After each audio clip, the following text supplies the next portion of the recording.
광주예술의 전당이 300억 원을 들여서 리모델링을 마치고 지난 6월 재개관했습니다. 하지만 이렇게 막대한 예산을 투여했음에도 불구하고 대형 공연을 유치하지 못하는 상황에서 광주시는 리모델링 관련 사업 내용을 공개하지 않고 있습니다. 광주 시민의 알 권리가 외면받는 가운데 혈세를 낭비한 것 아니냐는 비판마저 나오고 있습니다. 선유정 기자입니다. 광주 예술의 전당이 리모델링을 마치고 지난 6월 다시 문을 열었습니다. 2019년부터 5년에 걸쳐 약 300억 원의 예산을 투입한 이번 대규모 리모델링. 광주 예술의 전당은 공연의 질을 높이기 위해 음향 반사판 조명을 교체하고 노후화된 무대 바닥과 공연에 필요한 장비들을 바꿔 공연장과 객석 환경을 개선했습니다. 300억 원의 혈세가 투입됐고 기간도 5년이나 소요됐습니다. 하지만 예술의 전당에서 공연하는 예술인들은 바뀐 게 없다고 말합니다.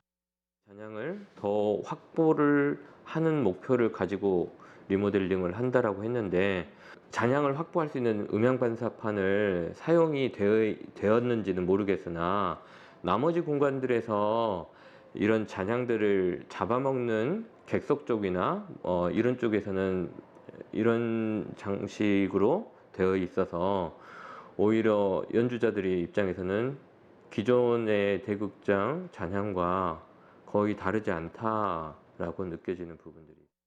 게다가 광주 예술의 전당 대극장 천장에는 안전장치가 없어 무대를 설치하기 어려운 것도 문제입니다.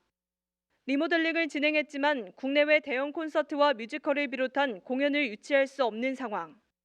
실제로 내년 5월 공연 예정이던 한 대형 공연 해외 제작팀은 지난 3월 실사에 나왔지만 무대 장치를 설치할 수 없어 공연을 포기했습니다. 저희 이제 공연장 여건이랑 이제 제작 측에서 이제 공연하려고 하면은 이제 추가적으로 비용을 이제 부담을 해서 무대 제작이 필요한 부분이 있었었는데 이쪽 이제 해당 제작 측에서 이제 비용 부담 측면 때문에 이제 아마 포기를 하신 걸로 저희가 파악이 되고 있거든요. 다양한 공연을 유치하기 위해 인프라 구축이 필요한 상황에서 일각에서는 보여주기식 공사로 예산을 낭비하는 것이 아니냐는 의문이 제기됐습니다. 300억 원을 어떻게 썼는지 의문인 가운데 광주시에 정보 공개를 청구했습니다. 하지만 시는 공공기관의 정보 공개에 관한 법률에 따라 공개할 수 없다는 입장을 고수했습니다. 내역 같은 그런 부분에 대해서 이제 보안 사항이다 보니까 이제 그런 이제 비공개로 지금 처리가 된 것 같거든요. 저희가 그 세부적인 조명까지 하는 거는 좀 보안 사항에 좀 있어서 그런 거는 이제 그런 것 때문에 검사에 관한 사항은 이제 비공개 사항인 것 같고요. 공공기관의 정보 공개에 관한 법률 제9조에 의하면 의사결정 과정 또는 내부 검토 과정에 있는 사항 등으로서 공개될 경우 업무에 현저한 지장을 초래한다고 인정할 만한 상당한 이유가 있는 정보를 비공개할 수 있다고 규정하고 있습니다. 시가 공개하지 않은 내용이 왜 해당 규정에 포함되는지 명확한 답변을 듣기는 어려웠습니다. 리모델링 공사는 모두 완료했지만 해당 결과에 대한 내용은 공개하지 않는 광주시. 광주예술의 전당은 시민의 문화생활을 위해 존재하는 기관입니다.